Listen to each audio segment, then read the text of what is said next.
You know, Moses in Mount Sinai, everybody knows that story. The bush is burning and Moses goes, checks it out, and at last he finds God in the bush, in nature, in fire. So, even in Old Testament time, we have an idea that God can be deciphered from the elements of nature. The Old Testament, people could see God in mountains, rivers, forest, etc., etc. When Moses says, "Who am I that I should go to Pharaoh?" God answers not by telling Moses who he is, but by telling him, "I will be with you." Today we know that word too well, Emmanuel, God with us. Just a month is left to celebrate God with us. So, I will be with you. Even Jesus said, no, in one place in the gospel, no, "Lo, I will be with you until the end of the ages." God of immanence, He is here. He didn't go anywhere. In 1 Kings, we read, this is a classical example for God of immanence. Prophet Elijah goes to, because God invited him to the place, to the mountain, and he went there and he's waiting to see God. There is thunder, there is lightning, there is a wind, everything, fire, and at last there was a gentle breeze. And God speaks to Elijah. "What are you doing here?" God asks. That's great. Old Testament people, they knew how to see God in creation, or how to find revelation of God in creation. That was easy for them. Matthew, Jesus, he goes to mountainside. After he had dismissed them, he went up on a mountainside by himself to pray. Later that night, he was there alone. Especially darkness,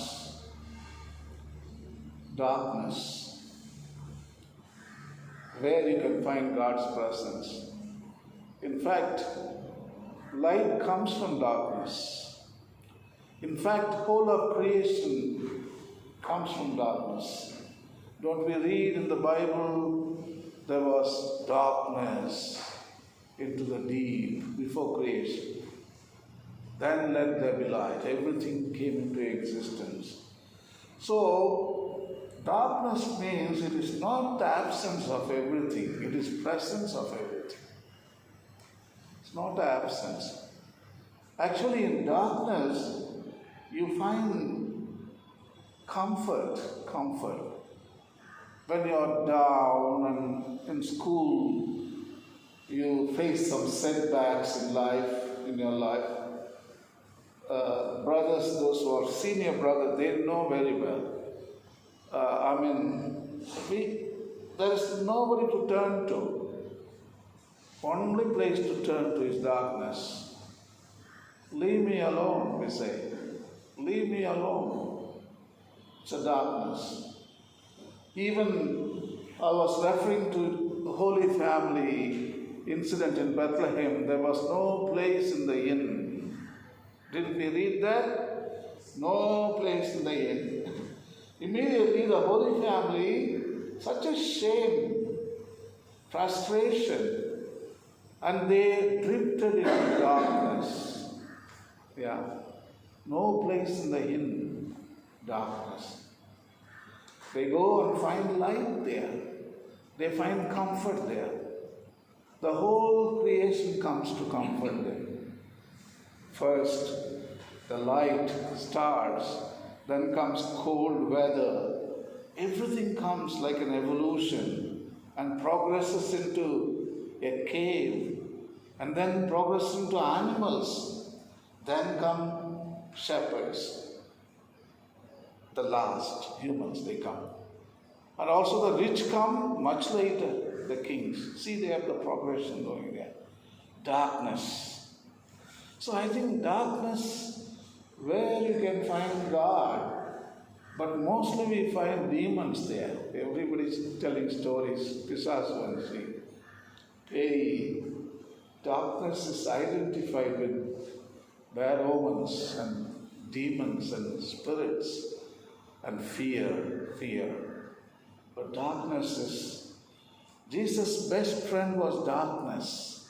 He drifted into darkness all the time. The book of Words, chapter 12, we can find God's presence and the praise to God, the doxology, which means praise to the Creator, through Him, with Him, in Him. That is the doxology. So, the animals, they give doxology in creation. If you see, birds sing. Why? Because they have a song. That's it. Nothing else. What do you birds sing? Because they have a song. Why they sing? If you go much deeper, they are singing to God. That's it. Every creature praises God, doxology. It is humans, we think that we sing songs. Today was beautiful choir. The brother rocked and rolled like Elvis Presley. Such a beautiful keyboard playing. It was great. We really glorify our own talents when it comes to worship. But in nature, it excels all the time. Excels all the time. Yeah. Frogs are the best choir members. Yeah, how many voices you want? We can make at the most 5, 6 voices. Frogs can sing in 1,000 voices. Humans can never grasp. No. They are the first choir ever to sing to God. Frogs. Yeah. The whole creation gives you praise, but ask the animals and they will teach you. The birds of the air and they will tell you. Ask the plants of the earth and they will teach you, and the fish of the sea will declare to you that we are created by God. That is a declaration they make. It's not a song, it is a declaration. It is not a cacophony of a frog. It is a declaration that God has made me. When a dolphin jumps and comes into the sky, he doesn't say anything to amuse you. No, that is the way he expresses, hey, God made me. That's it. The whole creation, doxology, depends on this statement only. God has made me. So, that is amazing. Now we will go to church fathers or fathers of the church. I mean, they are from 1st century to 4th century, even all the way to 8th century. People categorize them church fathers. There are Greek fathers, there are Latin fathers, there are, Syriac fathers, there are Orthodox fathers, many fathers are there. But they are from 1st century to 4th century, all right? So here is one of the quote from Irenaeus of Lyons. He comes from the group of Greek fathers. He talks about the book of works. Remember in my first or second slide I showed you the book of words and book of works. Okay? The book of words we can read Only humans can read. In fact, it is written by humans, and it may be 5,000 years old at the most. And when you die, when you extinct, that book also gone forever. That's it. That book can be read only by humans. But this book can be read by every creature, the biotic and abiotic factors. Yeah. You can read too. Snake also can read. Mosquito also can read. Microscopic bacteria also can read. Yeah. It's great to know that there is a common book available. This is a common home, planet Earth, where all the biotic live in. So also here, the book is also common, the book of works. So Irenaeus of Lyons is writing about that book. Just, if you concentrate deeper, you can grasp the writing. I will read it for you. That God is the creator of the world is accepted even by those who in many ways speak against him. For creation reveals him who formed it. And the very work made suggests him who made it. And the world manifests him who ordered it. The universal church, moreover, throughout the whole world has received this tradition from the apostles themselves.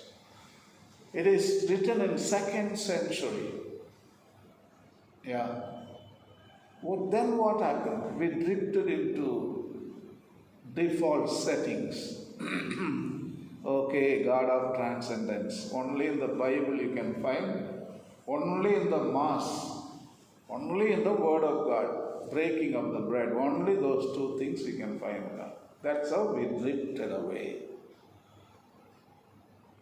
We can stay connected with God all the time. That concept did not click in our minds. Never ever. Then we made sacred and profane. Church is the sacred space. When you come outside, it's profane. No, it's not sacred. That is a sacred ground. But outside dining room, it is not. Everything is sacred. For a person who is able to see God's presence, everything is sacred. Yeah. That's how church fathers saw in the beginning. And then the church was established, Constantine, Roman Empire. That mysticism is lost. Augustine of Hippo is a Latin father, all right. He is writing in the 4th century about the book of works. This quote is very brilliant, very brilliant. Some people, in order to discover God, read books. But there is a great book, the very appearance of created things. Look above you, look below you, know it. Read it. God, whom you want to discover, never wrote that book with ink. Instead, he set before your eyes the things that he had made. Can you ask for a louder voice than that? Why, heaven and earth shout to you, God made me. Yeah. Even the planet, when it rotates, that is the hum it makes. God made me. Here, everything grinds. God made me. That quote is amazing. Maximus, the confessor, writing in the 6th century, He was a Greek father. Creation is a Bible whose letters and syllables are the particular aspects of all creatures and whose words are the more universal aspects of creation. A, B, C, D, those syllables. So all the mountains, rivers, syllables, they are alphabets. Conversely, Scripture is like a cosmos constituted of heaven and earth and things in between. That is, the ethical, the natural, and the theological dimension. Thomas Merton, the modern scientist, he puts it like this: let me seek then the gift of silence and poverty and solitude, where everything I touch is turned into prayer. Where the sky is my prayer, the birds are my prayer, the wind in the trees is my prayer, for God is all in God. Yeah. So this concept, we need to be educated and go and educate the people. That is very important. Hindus, they have that sense built in. From childhood onwards, they see God in everything. That is the way they are trained. But now the modern generation is even losing that sense, I know it. In LAUDATO Si Pope Francis, he writes about these two books. God has written a precious book whose letters are the multitude of created things present in the universe. From panoramic vistas to the tiniest living form, nature is a constant source of wonder and awe. It is also a continuing revelation of the divine. Revelation never stops. It is in continuation. Even the Orthodox fathers, like in Kerala, Siro Malabar, Malangara, for them revelation is not ended. It is ongoing process. It is being revealed each and every day, each and every moment. This is how Dasavatara, we all know in Vishnu Purana, we read this beautiful story where Vishnu takes 10 avatars. I mean, imagine this event designed some 3,000 years ago. Imagine, at that time, these people could see the geological time in eons, periods, epochs, yugas. When Catholic Church Christianity was teaching only 4,000 years old universe. Until 150 years ago, 1850, Church was teaching only 4,000 years. One archbishop in Ireland even devised Friday evening 5 p.m. God began to say, let there be light. There was a big theory, in Christianity. Pope was teaching only 4,000 years old. If you say eons of time, that is heresy. That is anathema. Imagine 3,000 years ago, Hinduism developed theory of yugas, Satya Yuga, Treta Yuga, Dwapara Yuga, Kali Yuga. How smart Indians were, I am trying to tell you. Whatever Indians said, everything is right. Unfortunately, what Christianity has said, wrong.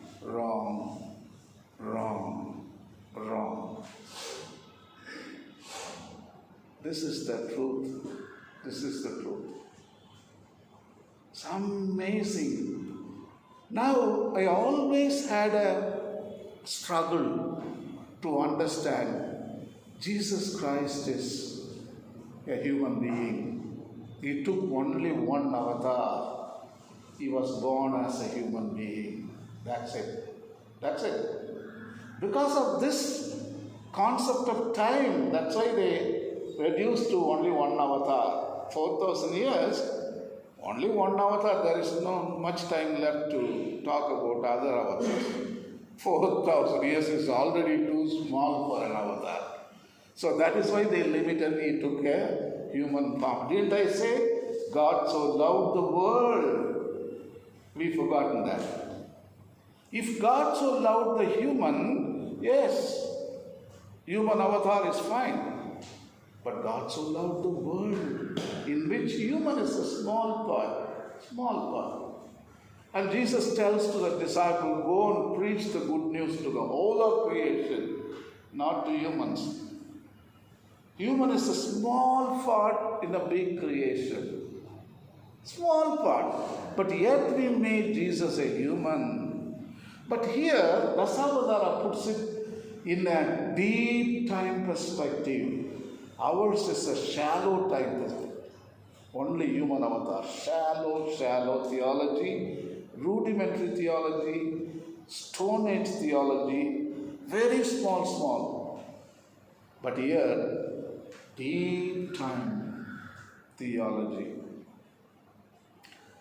See how many forms he has taken. Matsya, Kurma, Varaha, Vamana, Ugraha Narasimha, Rama, Krishna, Buddha, the last one yet to come, the 10th avatar.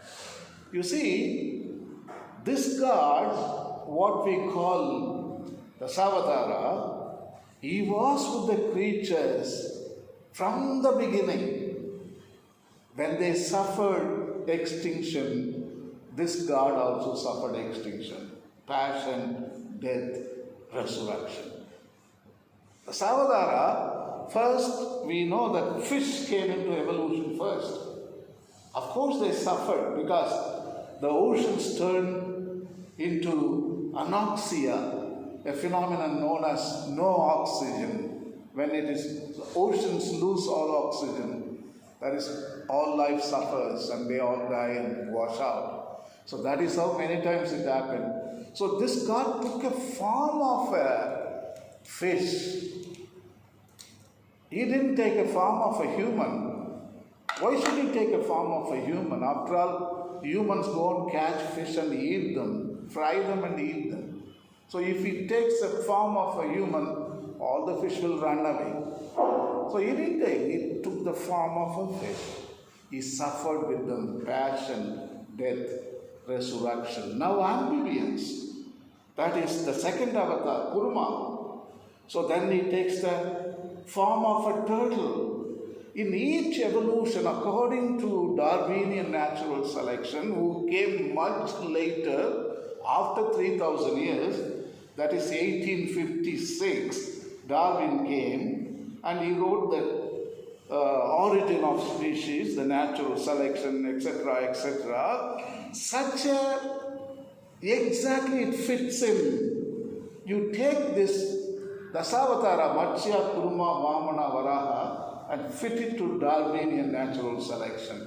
Each is based, a missing link, and you fit it, everything comes to life. Wow! This is theology. Yeah. This is deep time theology which we are lacking. That's why we don't find God, the immanent God in the whole of creation. These people are able to see because the incarnation story is quite vast and deep. 10 avatars. That's why they are speaking about God again and again. Without God there is nothing. God was with them in every extension. You know, biologists say there were 5 great mass extinctions happened in the history of the planet. I will explain about them later, little later. 5 of them took place. This is the 6th mass extinction, what we are facing today in 2021 and 30. 6th mass extinction. Yeah. They are big events. That's why Krishna took a form and he suffered with the whole of creation. Whole of creation. Such a beautiful theology they have made it. Always I was longing. What about Christianity? When dinosaurs 65 million years ago, there was a big asteroid impact, dinosaurs were wiped out, then humans came, mammals came. So at that time, what Jesus was doing, what Christian God was doing, Hindu God already told, Ugragara Shimba, that is the avatar he took. And then he saved some of them. That's why humans came into existence. That's how they interpret. It's all God's will, and he was here all the time, immanent. So deep theology in Christianity we are lacking even today. This is the foundation for deep theology. At last Pope Francis got it right. Here comes a window for the creation of deep theology. At last, after 2000 years, he got it right. If you apply these sublime terminologies to the Bible, we can decipher the deep time. And we can create not only 10 avatars, maybe 20 avatars, even 30 avatars. Jesus took. That was the last avatar we are talking about again and again and again. He took a form of a man. He was born in Mary's womb. Yes, that is the last avatar. What about so many avatars? Christ is the visible image of the invisible God. He existed before anything was created and is supreme over all creation. Before everything. It goes much beyond even the Savatara. I want to tell you. If you are able to see this, the beautiful words, they go beyond the Savatara. Much deeper. Much deeper. How come we lost it? Because too much we are occupied with anthropocentrism. That's it. Me. That's it. Extreme anthropocentrism. Only human interest. Only humans are existing, there is nothing else. Everything is created for the amusement of one species called Homo sapiens. That's it. In that kind of life, there is no truth. There is no truth. Only we hush up or close it up or cover it up. The whole truth we have covered it up. So, for such a kind of theology, I have found some text. I want to demonstrate them to you. You are all learned people. You need to question in this level because you are qualified academicians. In this level, you need to contribute. A parish priest, they can't even think in level, no? Because their mindset is entirely different. People like you, even Jesuits are not at all going in this kind of line. I don't know why. In order to do that, reread, revision, reinterpret. The scriptures are clear that God's presence can be found in creation. The heavens declare the glory of God. We are going back to 15 billion years now. They declare God created. Which God? God created. 15 billion years. They go beyond the Savatara. The skies proclaim the work of his hands. Psalm 139. Where can I go from your spirit? Where can I flee from your presence? If I go to the heavens, you are there. If I make my bed in the depths, you are there. If I rise on the wings of the dawn, you are there. If I settle on the far side of the sea, Even there, your hand will guide me, your right hand will hold me fast. Everywhere. The Bhagavad Gita story. Krishna inflates Vishnu, no? This is my form. C.S. Lewis puts it, we may ignore, but we can nowhere evade the presence of God. The world is crowded with Him. He walks everywhere incognito. And the incognito is not always hard to penetrate. The real labor is to remember to attend. In fact, to come awake. Still more, to remain awake. When somebody knocks at your door, a beggar, don't think he's a beggar. It is God in incognito. Incognito means maruvesham, no? In Tamil. Yeah, he comes in disguise. Incognito. So every beggar lying down is in incognito. There are a lot of incognito here. So only one thing we need to see through. That's a beautiful quote. Psalm 104. My God, 15 billion years. This psalm, if you take that psalm and read it, when I was reading it, oh my God, Darwin wrote this psalm. That is what I believe. After reading the psalm, is it in the origin of species? This psalm?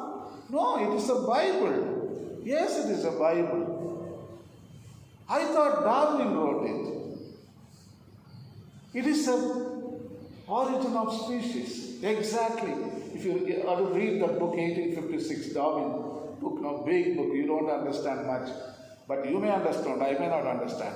But this one everybody can understand. It follows exactly the evolution trajectory.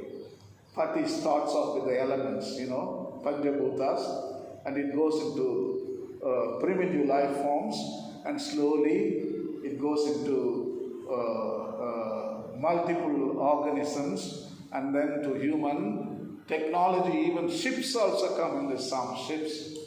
You read and see, you will be shocked. You will be shocked. This psalm can be a foundation for such kind of theology called deep theology. I was talking about all creatures look to you to give them their food at the proper time. When you give it to them, they gather it up. When you open your hand, they are satisfied with good things. When you hide your face, they are terrified. When you take away their breath, they'll die and return to the dust. When you send your spirit, they are created, and you renew the face of the ground. Yes, it's lovely, lovely. Am I a God at hand, declares the Lord, and not a God far away? Jeremiah. The Lord is near to all who call on Him, to all who call on Him in truth. Psalm 145. Acts 17. For in Him we live and move and have our being. Some of the quotes I want to give it to you. Look at Jesus prayed to His Father mostly in darkness, but Jesus often withdrew to the wilderness for prayer. Very early in the morning, while it was still dark, Jesus got up, left the house, and went off to a solitary place where He prayed.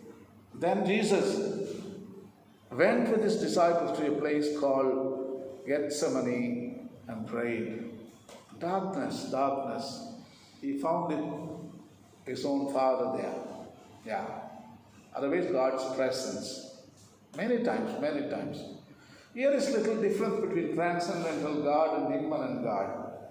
Transcendental God, church, temple, sound, identity, religion. We exclude other people, animals and plants, of course. Shallow relations we bring in there, all bishop, hierarchy, everything. It's about only knowledge and dogma, faith. It's only anthropocentric, only for human purpose, human interest. They follow Book of Words. Here you see the whole cosmos. It's a cosmic liturgy. Animals also celebrate. Mostly silent form. Mostly silent form. They don't make noise. They don't make symbols. They don't disturb God while they pray. They never disturb God. They never harass God when they pray. Never ever. Sunday means rest. Complete rest they give to God. Universal fraternity we find in immanent God. There is no religions, no? Only fraternity. All this 8 billion people are brothers because there is no transcendental God to divide us. It's only God's immanence fills the whole earth. Everything, everybody is included there. See there? Deep relations we are talking about. It's about experience only. There is no theory or dogma there. It's a spirituality. There is no Christianity, there is no Islam, there is no Buddhism. Only one word, spirituality. That's it. It's a creation-centered approach, not human-centered. God so loved the world, that is immanence. If you change God so loved human, that is transcendence. The last one is book of works. There are a lot of things we can go on. Morning I was talking about these three, morning 3 brothers came to help me, and I was talking about the physical model and the divine model. Do you remember that? Yes. Yeah, physical model, those 3 brothers I demonstrated. The divine model, exactly, the Father, one God in 3 persons. That is the divine model. See, Pope is writing, paragraph 240.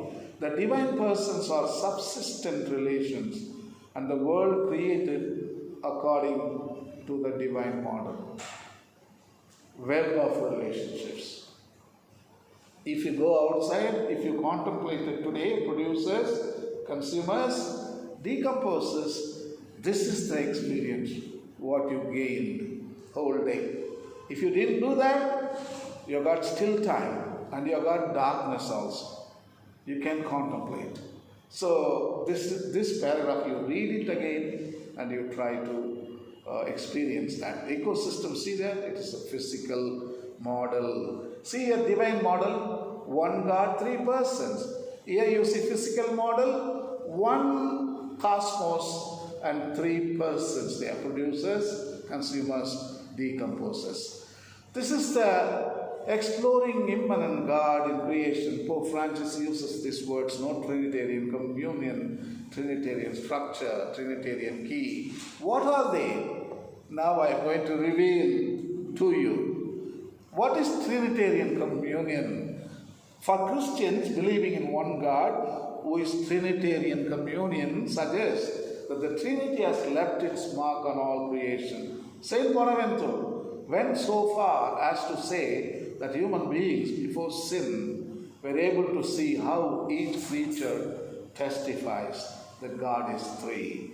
The reflection of the Trinity was there to be recognized in nature when the book was opened to man and our eyes had not yet become darkened.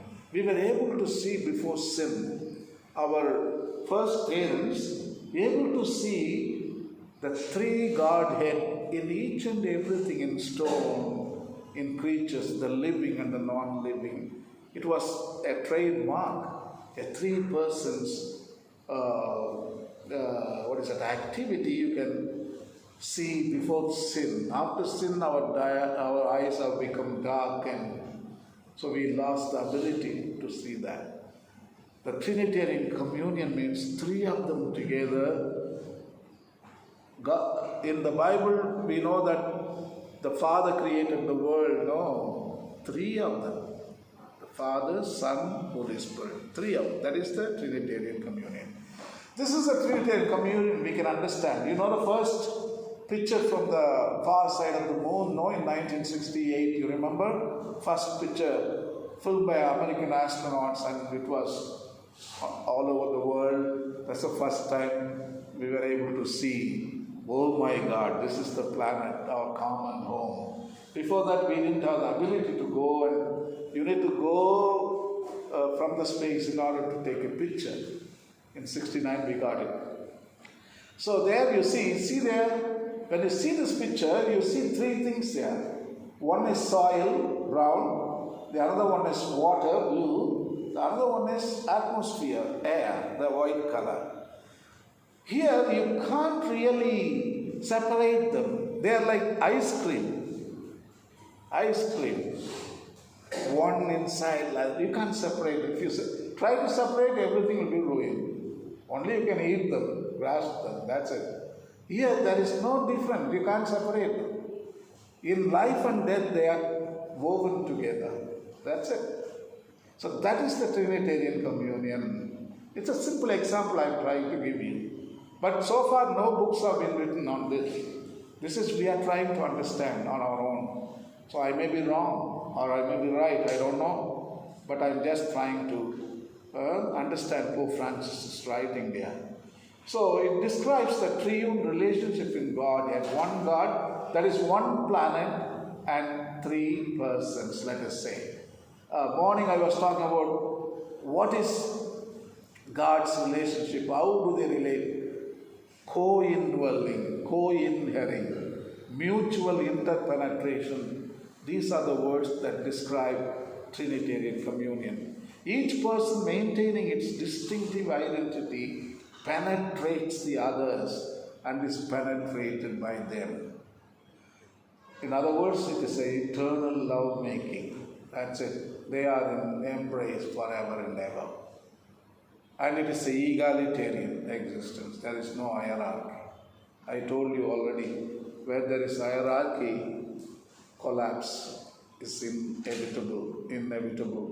Only egalitarian structure you can find future. There is no doubt about that. This is Trinitarian structure. You know, Saint Patrick in Ireland in the 5th century, he was teaching people taking this leaf called shamrock. And he told, see there, one God and three persons. This is how, and he was explaining to the people in Ireland. So that is called Trinitarian structure. When you go and see and contemplate, you can able to experience that. The Franciscan saint teaches us, that is Bonaventure, that each creature bears in itself a specifically Trinitarian structure, so real that it could be readily contemplated if only the human gaze were not so partial, dark, and fragile. That we can experience. What is the Trinitarian key? Yeah, this is very difficult. Among all the four concepts, this is the most difficult. Let me read what Pope Francis is writing, paragraph number 239. In this way, he points out to us the challenge of trying to read reality in a Trinitarian key. You are more confused now. He doesn't say what is Trinitarian key. Again, we fall into the same question. Okay, let me see. John 12:24. Very truly I tell you, unless a kernel of wheat falls to the ground and dies, it remains only a single seed, but if it dies, produces many seeds. See the law of the universe I wrote on the top. P means passion, D means death, R means resurrection, PDR. That is the law of the universe. Actually, that quote, no, unless the grain of wheat falls to the ground and dies, it will not produce any fruit. That is the explanation of PDR. PDR is equal to this explanation. So everything has to go under the process of passion, death, resurrection in order to grow and mature. So that is the point. So that is what I call it the law of the universe. So in nature, everything can be interpreted by applying PDR, passion, death, and resurrection. Look at the sun. Morning, no? When you not morning, all the time. What does it do? The hydrogen is turned into helium every second, no? So it burns, and it's called, the process is called the nuclear fusion. But I call it a nuclear passion. It is called not nuclear fusion, nuclear passion. And the hydrogen dies and suffers, and it produces resurrection, light. In fact, Jesus says, I am the light of the world. PDR. Water, for example, oh, I feel thirsty, I forgot. I was supposed to drink this water at the beginning of my lecture. I forgot.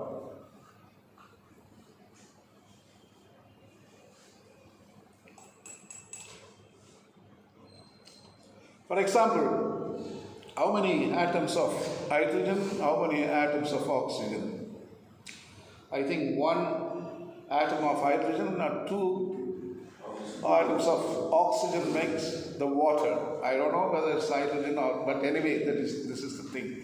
Hydrogen and oxygen atoms combine to create water. Here you see, the both atoms, if they don't come together, there is no water. They are invisible. They are very little gas form. But when they allow themselves to this process of PDR, then they undergo again nuclear passion. And then they are dead. Resurrection is water. Here it is. That's it. Now it is visible, tangible. We can explain what happened before and what happened afterwards. And you can explain pretty much anything. Even, for example, the lunch what we had this afternoon, we had rice, palau, and we had chicken curry, and etc., etc. So it is a death for the rice, okay, passion and death. It is in the stomach. It's a nuclear passion for the food. But I am able to talk, and you are able to laugh, and you are able to look at me. That's the resurrection, the energy we obtain.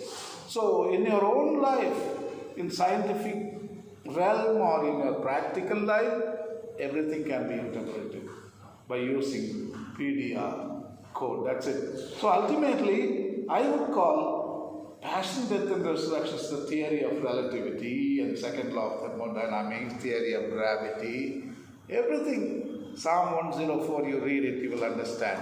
See here, the geological time scale. Everything, passion and death and resurrection. Didn't I say that Dasavadara bases himself on passion, death and resurrection? The fishes became amphibians, resurrection. Amphibians suffered passion, death and resurrection. They became reptiles, resurrection, reptile. Then reptiles suffered passion, death, nuclear passion, and mammals, we are the resurrection. So we are going to suffer martyrdom very soon. The resurrection is maybe another life form is going to come, which is more complex than us. So this is how everything is structured. So when this thing happens, we can immediately know that Jesus has taught us and revealed the formula. Jesus revealed the formula. This is the formula with which his Father is recycling, reusing, using that circular model of connection. Everything. The whole universe is filled with PDR. So that means if it is filled, how can we fail to see? How come we didn't see that? It is very open. Sun is declaring, hey, passion is happening, death is happening, resurrection is happening. Are you blind or are you deaf? What is wrong with you, human species? That is the Christ, passion, death and resurrection. Every moment, every second is happening. What is wrong with us? The last is Trinitarian dynamism. What is it? I'm going to read for you a brilliant quote. In this retreat, if you memorize the first 4 or 5 words, you got it right. You understood the retreat. So I give it away even at the start of the retreat. This is the theme. Pope Francis is writing. Imagine the beauty of usage of words here. He writes, oh my God, better than Shakespeare. Such a brilliantly put it. See, the human person grows more, matures more, and is sanctified more to the extent that he or she enters into relationships, going out from themselves to live in communion with God, with others, and with the whole of creation. Those three relationships. That is how you mature and you grow. Unbelievable. In this way, they make their own that Trinitarian dynamism. Yeah. You see, only by relating to these elements only, you can find perfection, completion, and fulfillment. That is how gods do. That's how the blueprint, the divine model illustrates.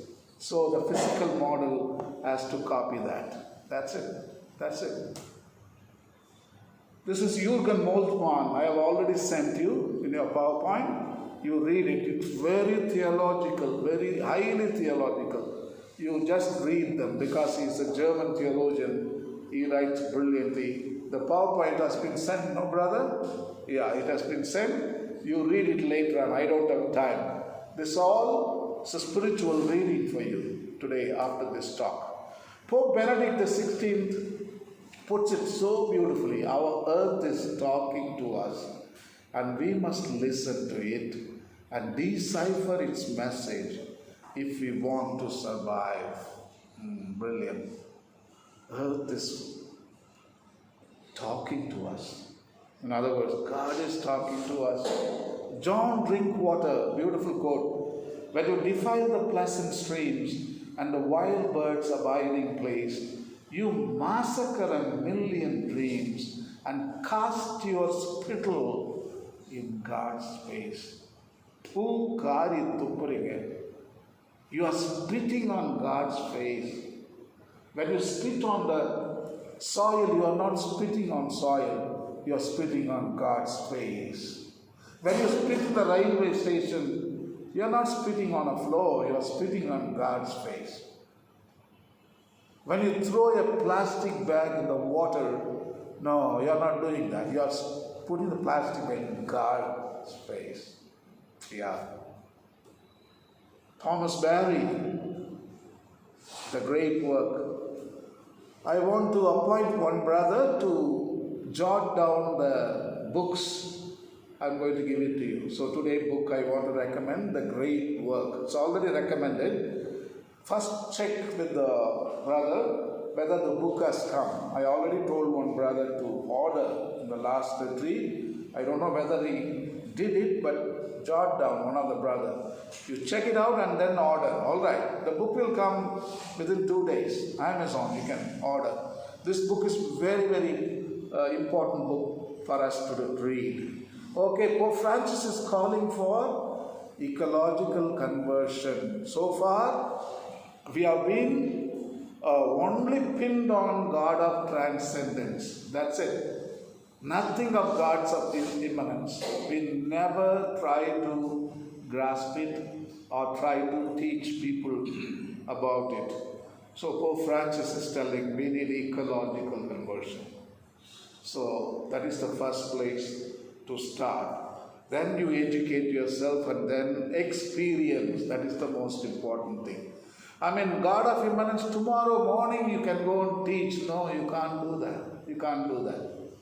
You have to gain experience on that. Otherwise you can't teach. You can't speak. Something will tell you you are a liar. So you can't do it. So it's very personal. Teilhard de Chardin puts it brilliantly for those who know how to see. Nothing is profane. Everything is sacred. All right, we will finish now. I think we have finished now. The last from the Fratelli Tutti, 74. One detail about the passers-by does stand out. They were religious, devoted to the worship of God, a priest and a Levite. This detail should not be overlooked. It shows that belief in God and the worship of God are not enough to ensure that we are actually living in a way pleasing to God. A believer may be untrue to everything that is his faith demands of him, and yet think he is close to God and better than others. The guarantee of an authentic openness to God, on the other hand, is a way of practicing the faith that helps open our hearts to our brothers and sisters. St. John Chrysostom expressed this pointedly when he challenged his Christian hearers. Do you wish to honor the body of the Savior? Do not despise it when it is naked.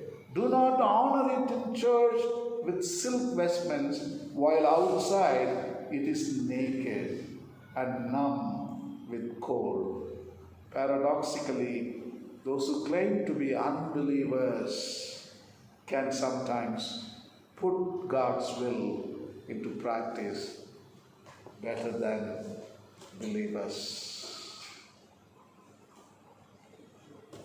Okay, the last paragraph, let me read and finish it. Fratelli 285, for Christians, the words of Jesus have an even deeper meaning. They compel us to recognize Christ Himself in each of our abandoned or excluded brothers and sisters. Faith has untold power to inspire and sustain our respect for others. For believers come to know that God loves every man and woman with infinite love, and thereby confers infinite dignity upon all humanity. We likewise believe that Christ shed His blood for each of us, that no one is beyond the scope of His universal love. If we go to the ultimate source of that love, which is the very life of the triune God, we encounter in the community of the three divine persons the origin and perfect model of all life in society.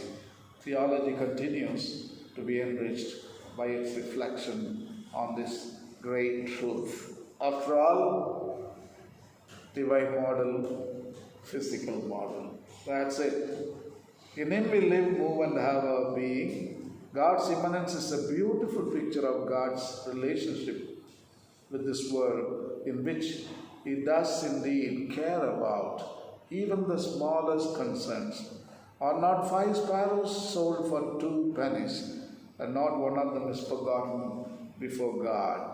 We encounter God when we encounter creation.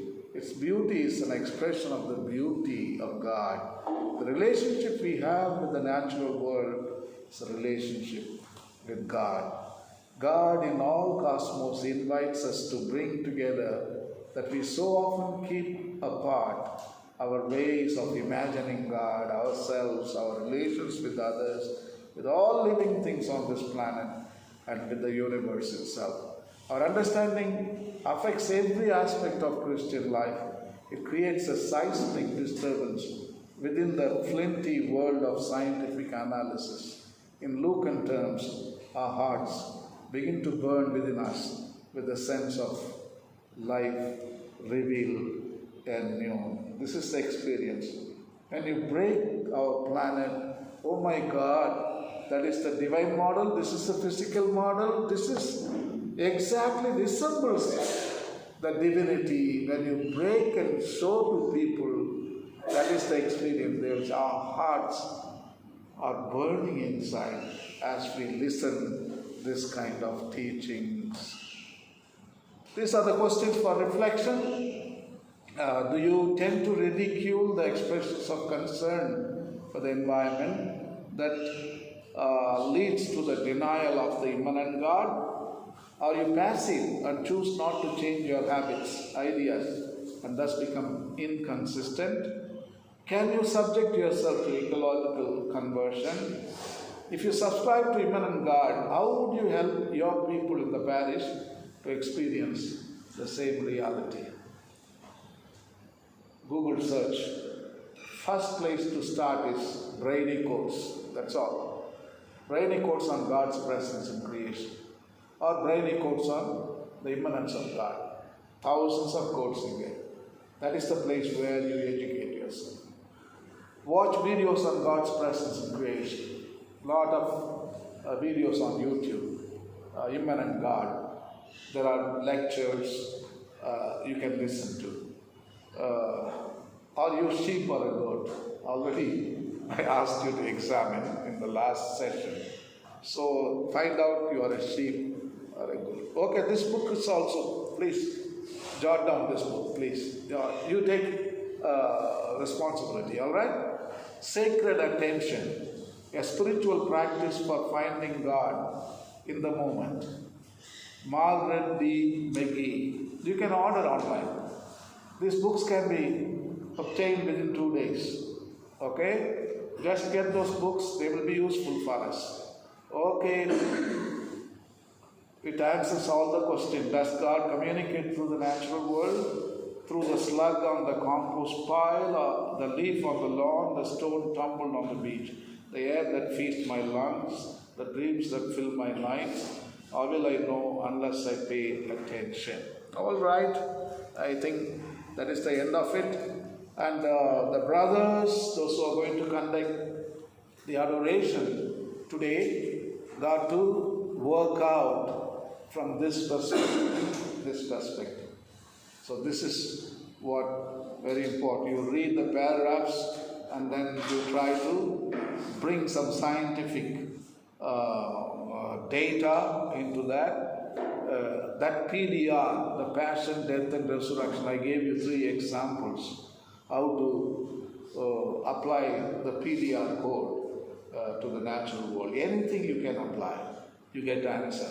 Yes. Anything for personal life, community life, or for the larger world. This is also COP26. We are undergoing passion and death experience. That's why COP26 is happening. Resurrection is going to come.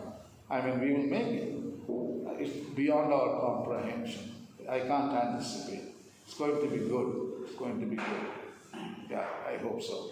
So this is how you interpret. You use that law of the universe, passion, death, resurrection. Thank you, brothers.